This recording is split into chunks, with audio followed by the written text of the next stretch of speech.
Some have called it a land of milk and honey. Others know it as a place of great contrasts. To the people who live in Israel, and to all Jews, there is really only one name for it: the land. נכנס לא נכנס בדק כאח כי גם לא אורס אליו שלום ואור לאיש וחם לו הימות הארץ כוכבי אותה גבעה מי ינחנו דרך יגיד לי הנתיבה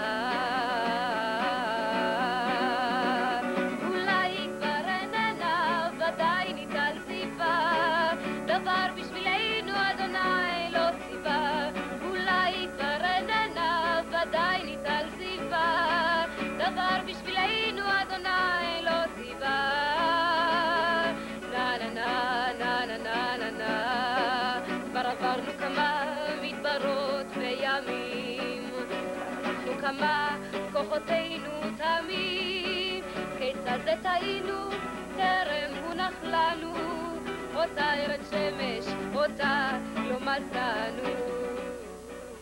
But in the land today, there are problems, perhaps the most serious problems in this young country's history.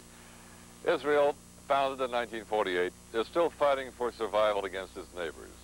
This has been and continues to be a drain on the country's economy. But even more important is the effect these problems and uncertainties are having on the Israelis themselves. Do they still possess that self-confidence they became famous for? What lies ahead for Israel after the war and before the peace?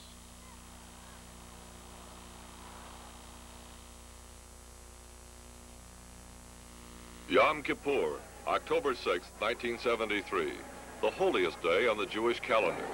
On that day, Israel began another battle for its survival against invading Egyptian and Syrian troops. It was the fourth war in 25 years.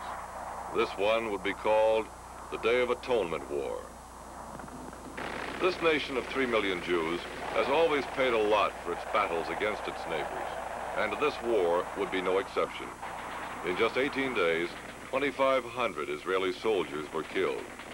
Compared to the population of the United States, it would be the same as if 250,000 had died in less than 3 weeks, the better part of a generation. Israel's history is almost written in the headstones of its military cemeteries.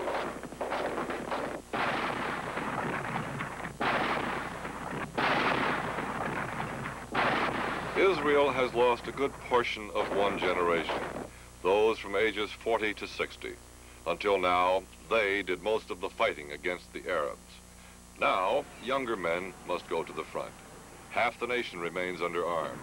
Almost any place, from the countryside to the largest cities, soldiers can be seen walking, talking, thumbing rides back to their posts. Some are very young, 18 or 19. All are constantly armed, no matter where they are. To fight for their own and their country's survival, they are paid 12 cents a day. The threat of annihilation is never far away in this Middle Eastern nation the size of New Jersey. It is found in the small village of Motula, located on the Lebanese border. There, a peaceful Sunday stroll is interrupted by troops patrolling the border. It is found in the Upper Galilee, where a rushing and noisy mountain stream is muffled by the roar of an F-4 Phantom jet flying sorties against the Syrians in the Golan Heights. It is also found as a young family walks through a pleasant valley, only to hear the roar of artillery fire.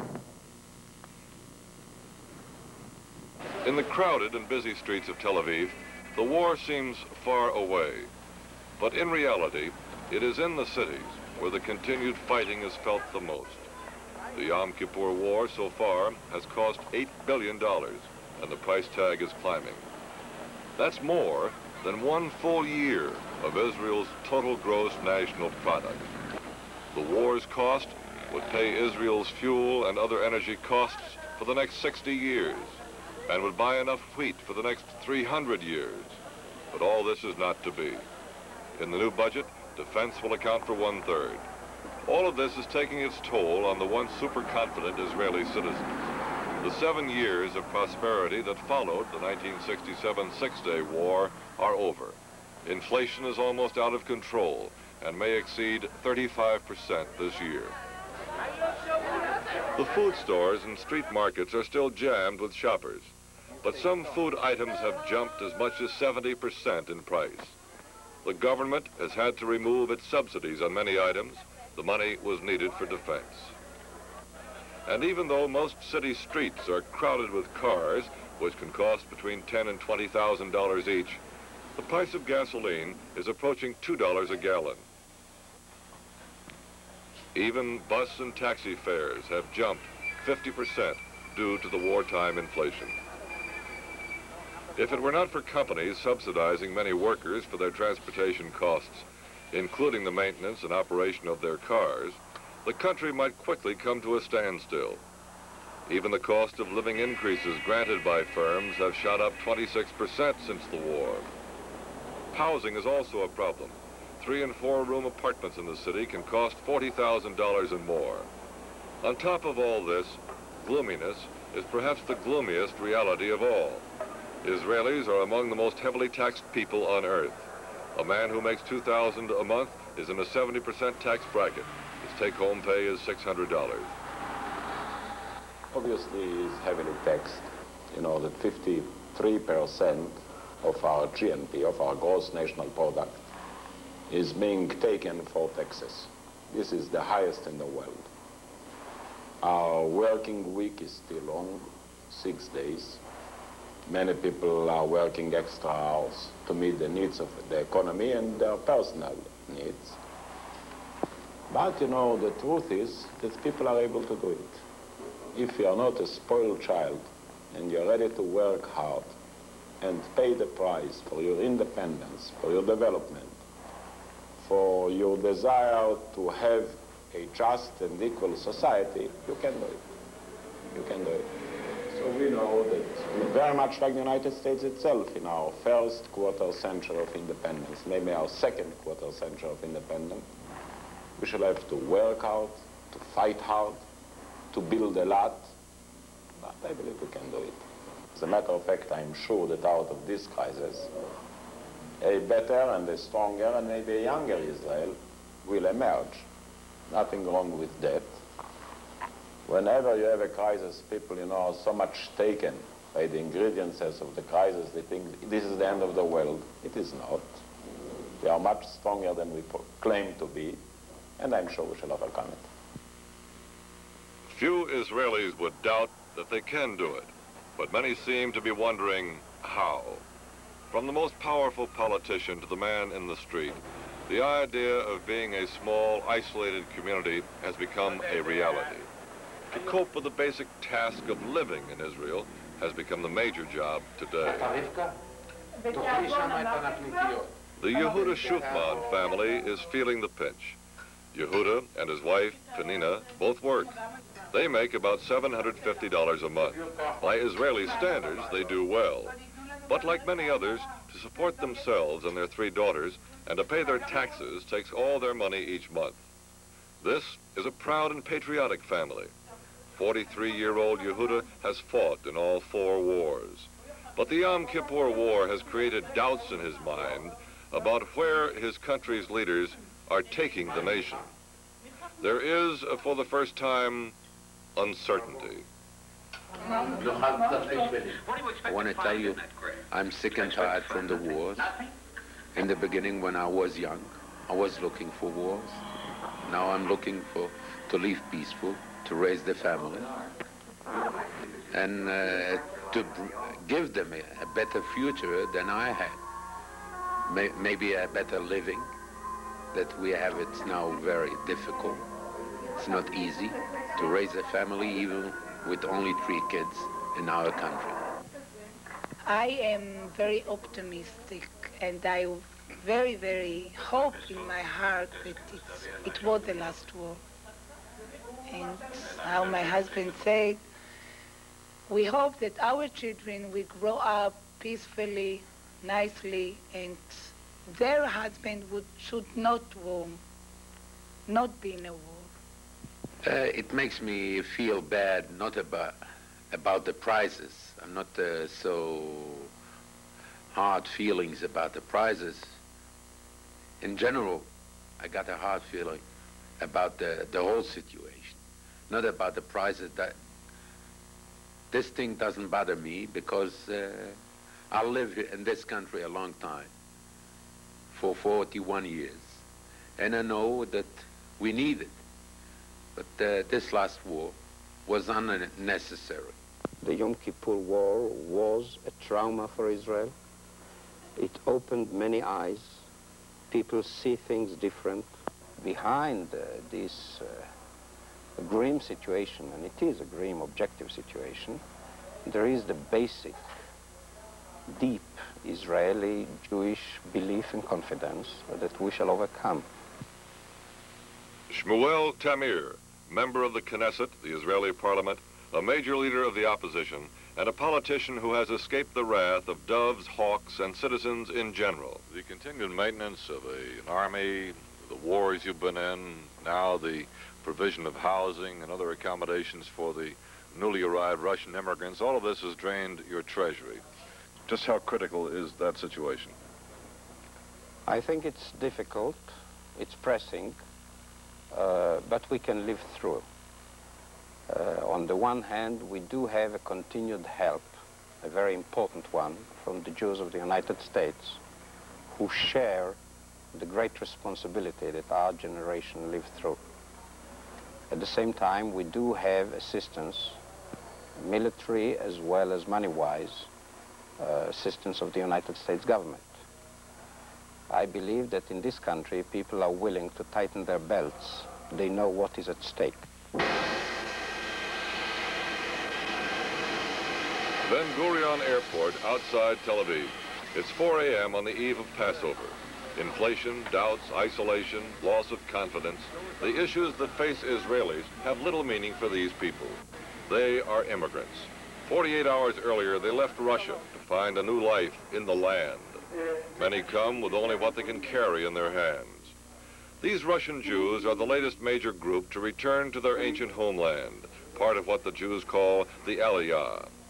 Of the 55,000 Jews who immigrated to Israel during 1973, almost 34,000 came from the Soviet Union.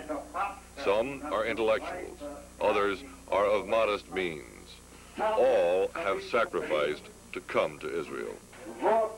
It is very difficult to come here from the USSR. So it is not a secret that the Soviet people would like to come here, but it is not so easy to come here. So there are dreams of all of people to come here and to be here with, in struggle and in peace and in their life. So into all the complex domestic problems they come. And Israel will accept as many Soviet Jews as can get out, whenever they get out. I agree with it completely. I think they have to leave the country because the situation now in Russia is very dangerous for Jewish people. It's a very bad situation. I think they have to leave country. Dr. Michael Tartakovsky, the former chief of cardiology at Leningrad University. He arrived in Israel on the 4th day of the Yom Kippur War. He told correspondent Ike Seamans he gave up everything. Many Russian Jews are afraid to try to leave the Soviet Union. The risks are great. The same day you apply in Russia to leave for Israel, you must be dismissed from the work. And nobody knows how long it will take to be granted with visa. So you have to wait without a job. The situation is very difficult. In my case, it was something about 1 year. But it happens 2 years, 3 years. It's a very difficult situation to live without work in Russia. I think it's impossible even. So to do such a thing, you must be really risky. Is Israel the future for all Russian Jews? It's a very difficult question. You know, it depends on what happens in Israel. The situation in Israel just now is not so easy to understand. So I don't know, but I have my feeling that now something about 25% of Jewish people in Russia are intending to leave the country. And I don't think that the Aliyah can stop now. I think it's impossible now. they will leave the country. But the immigrant is not productive for at least a year, maybe more. How is he cared for in a nation committed to receive all Jews when the country is caught in the most difficult time in its young history?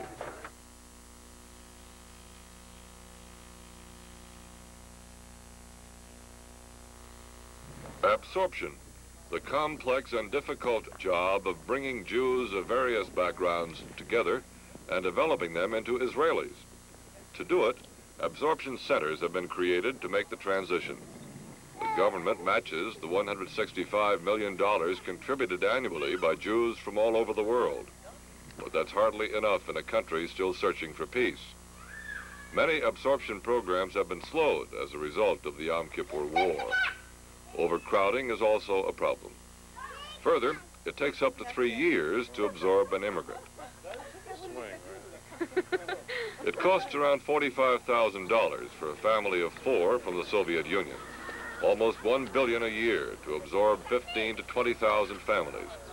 And the cost goes up.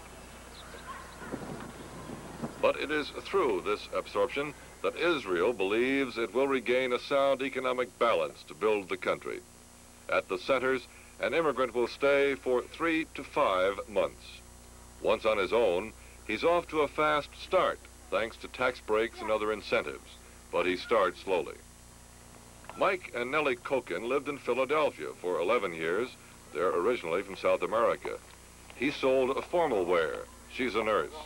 With their 2 children, they immigrated to Israel 5 months after the war. From a 2,000 square foot home in the States, they soon had to make do with a 400 square foot, 4-room apartment in an absorption center. They were aware of Israel's problems, but felt this is truly their home. Like the start of any new life, it is difficult and it is a struggle, especially the learning of a new language. Mi amora. You ask a question. You mean, are you a teacher? No, he's a Mora or? Yeah. Who is the teacher? Who? Me. Yeah, we get confused. Me and he is a she. And Talked to some Israelis, and they asked me why I came to Israel. I'm going to write it since they would like to go to the United States. So the only answer I can say, well, I had a very good life in the States as far as having a nice home and all sort of appliances, everything push buttons. But that did not give me the satisfaction which I did find in here. I enjoyed life here more with my wife and my children than I did have it in the States. I believe very strongly that we belong here. This is our place, even with the trouble that we are struggling for many, many years. But there is no place like this for our children, and especially for us too, to live in a free country. I mean, of course, in the States we were free too, but not the way that we really wanted to be. And the Jewish day for our children, and try to do our best here in our country. Does it bother you that there are a lot of problems here? Well, it does bother me, but I must say that if we get together and try to do our best, it won't be such a problem, but we got to work very hard. Everybody's Jewish, and while that really isn't a common denominator a lot of times, it's still a good feeling to be among a lot of Jews and to have a feel that the country is a bit of your own. Norman Lichtenfeld is a different kind of newcomer to Israel, but he is not yet an immigrant. Because of the Yom Kipper War and the problems it has created, Lichtenfeld left the University of Miami Graduate School and came to Israel. He is a volunteer on a kibbutz near the Lebanese border. A graduate mechanical engineer, Lichtenfeld has become a skilled machine operator. He and others replaced men who had to fight. Idealistic when he arrived about a month after the war, he has managed to remain that way even in the face of a unique situation. He has found that some young Israelis would like to leave their troubled country. When you've grown up here, as a lot of the young Israelis have, you go your whole life without a lot of times. You can't have a car, you can't have this, you can't have that. And they go through their service in the army, and they gladly fight in the wars because they feel it's their country. But when it comes time to live here, they don't feel the kind of bind that, listen, I'm a Jew, I should stay here in Israel, this is where Jews belong. It's like, listen, I would like something better for my own life. And to them here, America offers everything. Now, to the kids in America, a lot of them, I think the majority that like to come over, they've had a lot. I won't say the rich, but they've had enough, more than a lot of kids have here. And looking over to Israel, you get the feeling that, hey, this is where the Jews belong. Because in America, you're a Jew among non-Jews. Well, here you're a Jew among Jews. And if you've never felt anti-Semitism, if you never felt just being different, then it doesn't mean anything to you. And that's the way it is with a lot of young Israelis. It just doesn't mean anything to them to be Jewish. And I've had many of them come and ask me when we've been talking, listen, tell me, what is it to be a Jew? You know, how do you feel Jewish? And I sort of look at them and I really don't know what to tell them, because to me it would have to be my upbringing, my background, the traditions that have been handed down, I guess, through my family. And in many cases, especially on kibbutzim, that isn't here. There are no traditions. There is no religion per se. It's either one side or the other. But while some young Israelis may be questioning their surroundings, the absorption of foreign Jews continues, even though the war has slowed the flow. And the realities of war and inflation and lack of peace makes it difficult. The Israeli government, through its law of return, gives Jews anywhere the right of Israeli citizenship and is committed to house all of them. But that law never anticipated the incredible costs of housing the immigrants, especially during hard times. Everywhere one looks in Israel today, there are new buildings to house the new arrivals. But because of the war and the continued drain on the budget, construction is months behind. At many building sites, there is silence and inactivity. Many workers are away. They are in the army. Israel must build 250,000 new housing units during the next 4 years to keep up with the new arrivals and to relocate the old ones. But slow construction techniques and the mobilization of much of the workforce makes that deadline impossible. It takes 2 years to put up a block of apartments instead of the 1 year the government officials wanted. Building costs rose 40% in 1973. The cost of an apartment went up 24%. 60 to 70,000 new immigrants are expected to need housing this year. And they will get it, much to the discontent of those Jews who arrived in earlier years and who are still living in inadequate dwellings. In Jerusalem, the capital city, the problem can be seen in a nutshell. In the shadow of giant new structures, shacks are standing. Those who live in them want to know why they too should not be given new homes. In a valley are temporary homes that house North African Jews. They have been temporary for 20 years or more. Dwelling units built in the 1950s and early 60s are beginning to show signs of deterioration. In fact, there are 40,000 families in Israel that are eligible for relocation, but there is no place to relocate. The incoming flow of new arrivals get first priority. New apartments cost the immigrant an average $25 to $30 a month. Without subsidization from the government and worldwide contributions, a realistic rent would be $200 to $250 a month.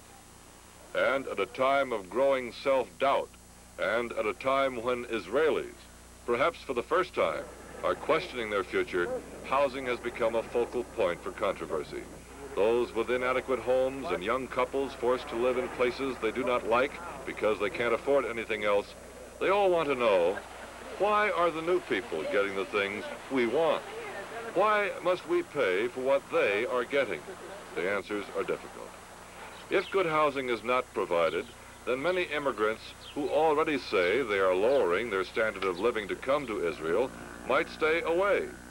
But what about the Israeli citizen who finds himself already in a frustrating situation?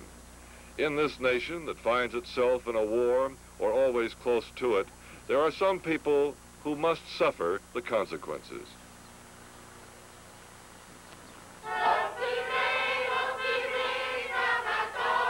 To this Jewish homeland, the old also come. While they sing of next year and peace and how next year things will be good, most of the elderly don't think a lot about the future. They have lived so much in the past that they only can think of the present. While the government committed itself in 1949 to take in the aged because of the continuing wars and rising inflation, it must rely on Jews around the world to meet the costs of homes, like this one near Netanya. 4 old-age homes cost more than $4 million a year to run. 20% of the new immigrants are elderly. Many of those who come have already seen enough strife for several lifetimes. Some have survived not only Nazi concentration camps, but also Russian labor camps as well. It shows in their faces. It shows in every move they make. The average age at this home is 83. To ease the pain and suffering created in their earlier lives, occupational therapy is used to keep the residents busy, to make them feel useful. Even here, the constant reality of war is felt. During the October War, the 540 persons from 18 different countries who live here collected over $1,000 to send to wounded Israeli soldiers. More and more elderly need this kind of help. Israel's average age is rising. 7% of its population is over 65. But the services and the homes to help the elderly are strained already. But as one official says, what are we going to do? Tell them they can't come? That we cannot help them? Clearly, Israel is committed to help all Jews. And it is this ambitious, perhaps impossible task for a small and beleaguered nation that has helped to spawn the seeds of protest that exist at every level of its society today. Perhaps the most obvious effect of the war on the people has been to put an end to the air of complacency that had characterized Israel since the end of the Six-Day War in 1967.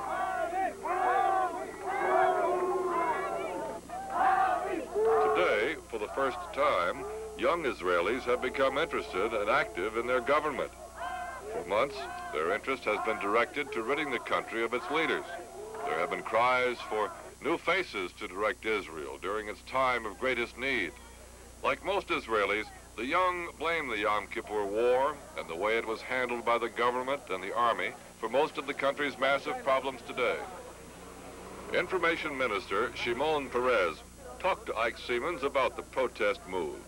It is the nature of democracy, where you have many arguments and many changes. And every change appears very painful and uncertain and even unpromising. But I'm sure both in the strength of democracy and in the power of Israel to overcome it. People here today talk in terms of the last war. How do you view the attitude of the average Israeli today? Well, I think that he's a more worried person, undoubtedly. And there was a feeling that we have exaggerated a little bit, if not our strengths, at least the easiness of a war. As a matter of fact, the real problem we had in the Yom Kipper War was that in between the War of Liberation in 1948 and the last war in 1973, we had 2 wars which were relatively easy, quick, decisive, and brilliant. Now, all of a sudden, a difficult war came again with the surprises and the losses and the ugliness and the difficulties of a war, and this shocked a little bit our people. And the shock was great. In the first 2 days of the Yom Kippur War, as many Israelis died as were killed in the entire Six-Day War in 1967. The Egyptian and Syrian challenge to the long untested Israeli confidence was unexpected, and, at least on the part of some, not understood immediately. Within a few days, it became clear that Israel was engaged in its most difficult war effort since the joint Arab attack in 1948, 1 day after the country was founded. Unlike earlier wars, Israel was learning a new lesson that may transform the Middle East, that the Arabs could and would fight. And while many leaders found it hard to accept, it was the young who had to pay the biggest price for that learning experience. More than other age groups, the young seem to realize that the burden of fighting future wars will be on their collective shoulders. To them, it's not so much a matter of economics, but a matter of life and death. They question why they must put their lives on the line when this last war resulted in economic chaos and general discontent.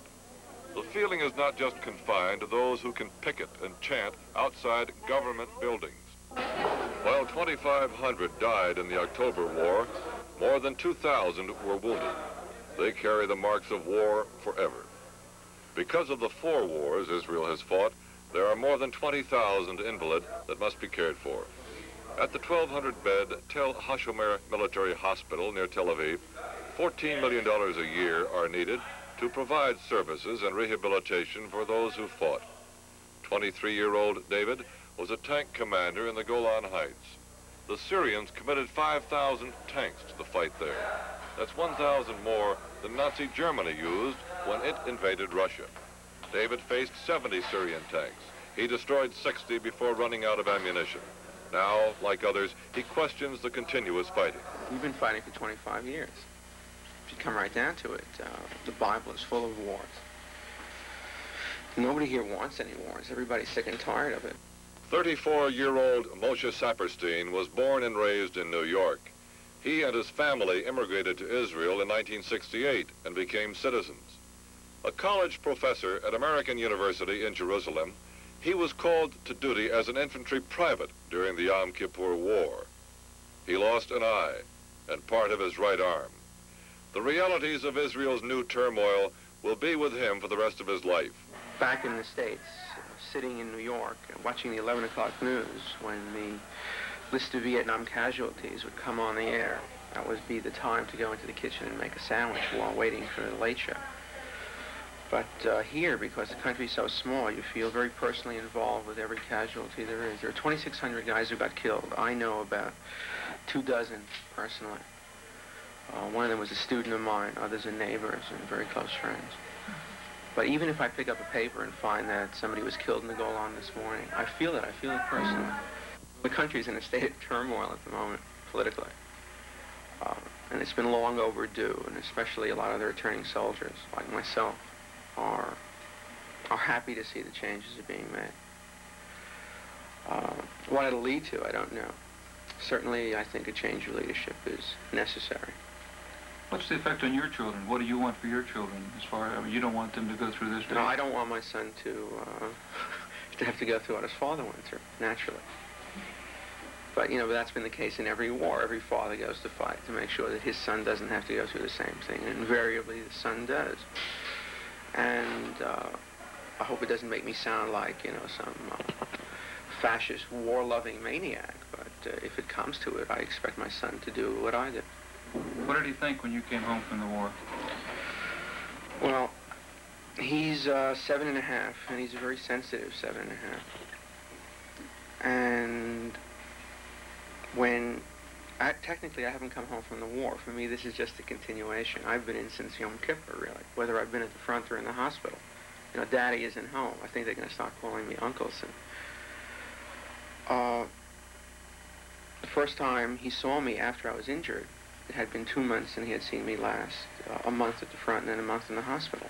And I was all bandaged, and he didn't recognize me. You know, he knew it was me because he recognized the voice, and my wife told him it's me. And she had prepared him.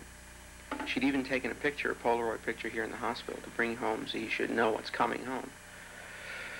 But the emotional shock of seeing it really hit him terribly, and he got hysterical. And was hysterical for several hours. And he climbed under his bed and wouldn't come out. And I don't mind admitting that I did the same thing. I climbed into my bed and cried also, because while intellectually I understood what he's going through, emotionally it hit me, I felt at the time, harder than, you know, what had hit me at the front. But after 2 hours, he came out of his own volition and climbed into bed with me. And we both cried together. And then I wanted to put my arm around him. And forgetting that the arm was in a cast, I hit him in the head with the cast. And at that point, we both started laughing hysterically. Are you bitter? What? Are you bitter? No, what's there to be bitter about? I did a job. I did what I had to do.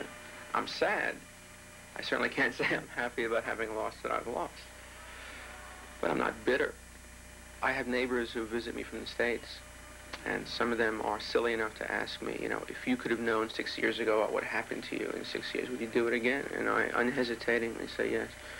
I'll tell it to you, I would do it again. There's a sense of purpose here.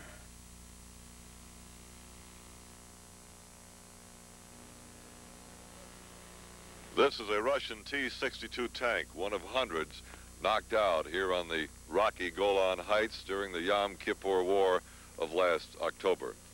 And even today, as I stand here on the Golan with the Syrian border just a bit away, you can hear the artillery guns from either side still exchanging fire. Peace has not yet returned to the area. While the continued fighting creates more controversy, it does not take a military genius to understand the importance of the Golan, located in the country's northeast section.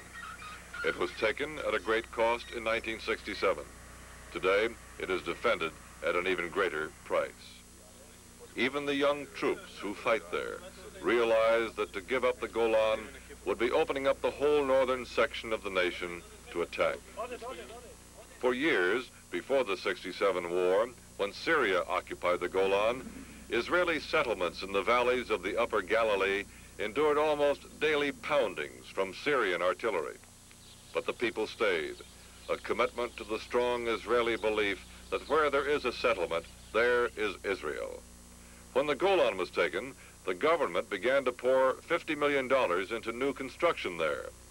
Even with the new isolation felt by all Israelis, and with international pressure increasing to give back some of the Golan to Syria, the kibbutzim there are growing, but fearfully. The biggest fear is that the nearby town of Kenitra will be returned. If the Syrians get it, many believe, it would mean the end to Israeli development in the Golan. But for now, life goes on in the war zone. Mirom Golan is a kibbutz that grows tulip bulbs, and believe it or not, they are exported to Holland. Settlements like this one are the first line of defense. People here are as committed to their survival as any of the early pioneers in this nation. Cleveland native, 26-year-old Alicia Ben Lapid came here with her 2 children and husband Joe. He is now in the Army. Do you feel a commitment in the sense of being a patriot? Well, this is my country, and I think that we all have a responsibility to do all we can. But 1 or 2 settlements or 3 or 4 isn't enough. Until the borders are as well settled as the central part of the country, we won't really be safe. And do you think the government is doing right by putting on a crash program of sorts to put money into the establishment of the kibbutzes near the territory as they acquire it? I think that they have to work a lot faster than they are. Settlements are very, very important for the development of the country. Part of the whole idea of Israel and the whole Zionist principle was building the land and working the land. And without it, we're not a state. Despite the ravages of the war and the nearby fighting, the settlers have done a remarkable job in transforming their bit of the Golan Heights. But they do pay a price. Bomb shelters are everywhere, much the same as they are in other vulnerable areas. Here, they are gaily decorated to perhaps take away the ominous threat of why they are necessary. Deep inside them, the children of the kibbutz do a majority of their living. For 4.5 years at Mirom Golan, youngsters have slept, eaten, and played in the bomb shelters. They are only allowed to be with their parents from 4 to 8:30 each evening. The threat of shellings is too great to allow any other existence. Why do you feel that this kibbutz, located in this dangerous sector near the Syrian border, should be maintained? If this settlement and other kibbutzim on the Ramat Golan are given back, it will be very, very easy for the Syrians to shoot and snipe at the settlements below in the Hula Valley. Where do you go back from the Hula Valley? To Haifa? To Tel Aviv? There's no end to it. It's vital that this happens. The children aren't submitted to the sniping and growing up not being able to even take a walk in the spring like generation was. And without these settlements, they can't. But even with the Golan buffer zone, the dangers persist and children are threatened. In the northern Galilee town of Kiryat Shimona, 3 terrorists who crossed the Lebanese border into Israel massacred 18 persons, mainly women and children. They entered an apartment building and killed anyone they came in contact with. 2 Israeli soldiers were killed. All 3 terrorists died in the fight. Ronit Amir lived in that ill-fated building. It was only luck that she was not home when the attack occurred. Then came a woman who works with me and said she heard that 3 kids were killed. And she was crying. And I was very nervous. I went to drink a cup of coffee at the kitchen, at the dining room. And I was shaking. I was really afraid. So somebody shouted outside that my husband came. And he wasn't here. He wasn't in the army. And when I saw him, I really broke down. Then we went to the house to see what's happened. And we had what to saw. Everything was bombed. I couldn't go up there. He went up there. When he came down, my dog was killed. And it was or God or luck or God knows what. I wasn't at the house at the same minute. So I heard that most of my neighbors were killed, kids and women, and it was a really disaster. And I couldn't stop crying. Throughout all the trauma that has followed the war, it has been the Israeli leadership in the parliament and the cabinet that has borne the brunt of its citizens' criticisms. Charge after charge has been hurled at the leaders for negligence in conducting the war and the failure to realize how vulnerable Israel really is. The men and women who run this government from the top have been, for the most part, the nation's founders, 60 and 70-year-olds born in Europe, those who have known good and bad times. Now, with a huge generation gap caused by the loss of so many men between the ages of 40 and 60, the rallying cries for change from the native-born Israelis are being heard and being felt. Prime Minister Golda Meir was forced to resign in the wake of increasing public ferment.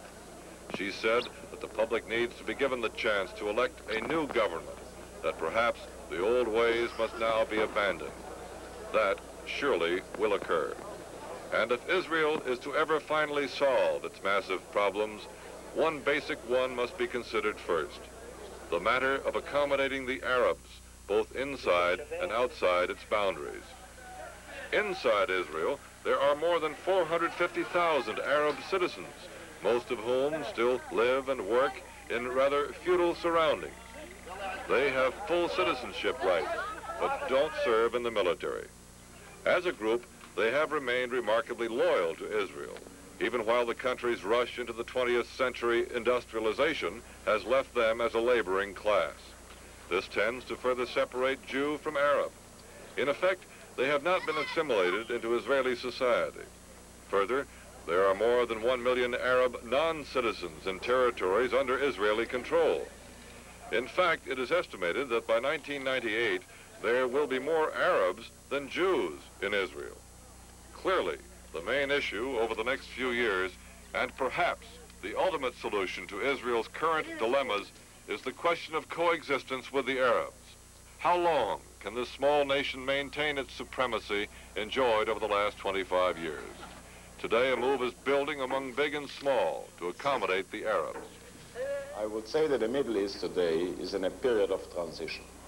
The Arab movement is obviously, in my judgment, transforming itself from the military road to a more varied road, where there are still military and militant elements, but there is also the thoughtfulness of settlement and maybe peace. This period of transition may take a while. What will happen in the period of transition, I wouldn't dare guessing. But I would say while we didn't reach the shores of peace, we are, in spite of everything else, in a more promising period in the confrontation between the two movements of rebirth, the Arab and the Jewish one. As I can look forward I hope that we are coming to a kind of a solution, maybe an agreement with our neighbors that we don't hate them. And we want to have peace, and we're seeking for it. They should be part and parcel of this country, so that if we have 80 million Arabs around us under some 20 Arab flags, there will be 1 million Arabs under Israeli flag, part of Israel, part of Israeli sovereignty, but personally with full rights, socially as well as economically and politically. And this is Zionism, and I believe this is the only way to start and have peace in the area, with the local Arabs serving as the bridgehead for peace. I don't know anybody here who's interested in continuation of wars. Where it'll end, I don't know. I happen to think that, you know, I'm not a military expert, nor am I a political expert, and Dr. Kissinger doesn't consult me. But I really think we can make an accommodation with the Egyptians. I got to know several Egyptians personally as a friend, and they were really very nice people. You know, people sometimes ask me a question which irritates me: do you hate Arabs? I mean, could I ask a Texan, do you hate Mexicans? You know, they're neighbors. You know, they happen to be the country next to ours. They don't have to hate them. They don't have to love them. Just have to live in relative quiet. And I think we can certainly do that with the Egyptians. So the problems continue, but the debates on their solution appear to be taking new forms, and new realizations are developing on how to reach a final peace for mutual coexistence. The founders are beginning to pass slowly from the scene. The young, those who must deal with the future, are beginning to emerge in large numbers for the first time in Israel's history. Some of the old guard is encouraged. When I look at the young people, they are better educated. Maybe they don't speak as highly and strongly, maybe they don't employ as many slogans as their predecessors did, but they are powerful people in spirit and in body. And I think basically they are better prepared than any generation before. I do believe this is the best generation the Jewish history ever produced. 23-year-old Eddie Sperling is an American Jew. He will become an Israeli citizen. 21-year-old Heidi Weiss is an Israeli citizen. She immigrated from Russia in April 1973. Their wedding, a blend of East and West, may be symbolic of Israel's hope for a better future. I think that my real home is Israel and not Russia, so I don't miss Russia as much. I hope there will be peace, and I hope we'll bring up our kids here in Israel. I do not want my children standing on those borders fighting and them dying. I do not believe in war. I believe in peace. I hope that kind of contribution I can bring here. I can tell them peace. I want my children to grow up in a normal environment. We are all immigrants, but our children are all sovereign. They're all Israelis. And that's mainly what it is. It's for the future. Israel is my future. I recognize the problems. I see it. It's where idealism meets realism, and this is where it's going to be.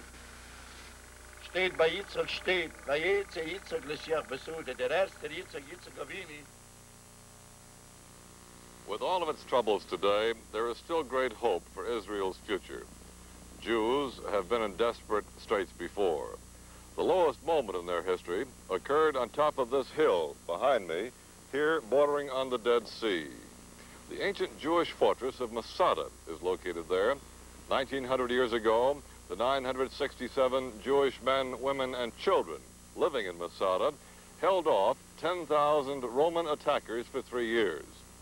Finally, the Jews, rather than be taken as slaves, committed suicide.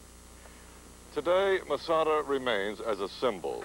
It signifies the stand of the few against the many, the weak against the strong, the last fight of those who gave their life for political, religious, and spiritual freedom and chose death rather than slavery and submission.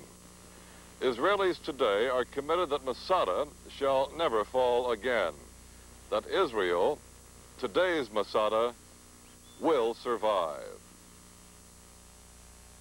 My precious daughter, Yalda Sheli Ktana, my prayer for you is the promise of every father in Israel to every child.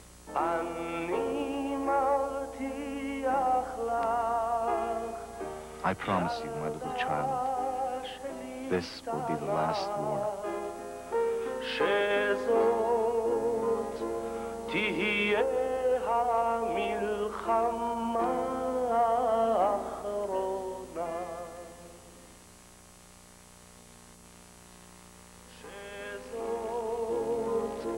תהיה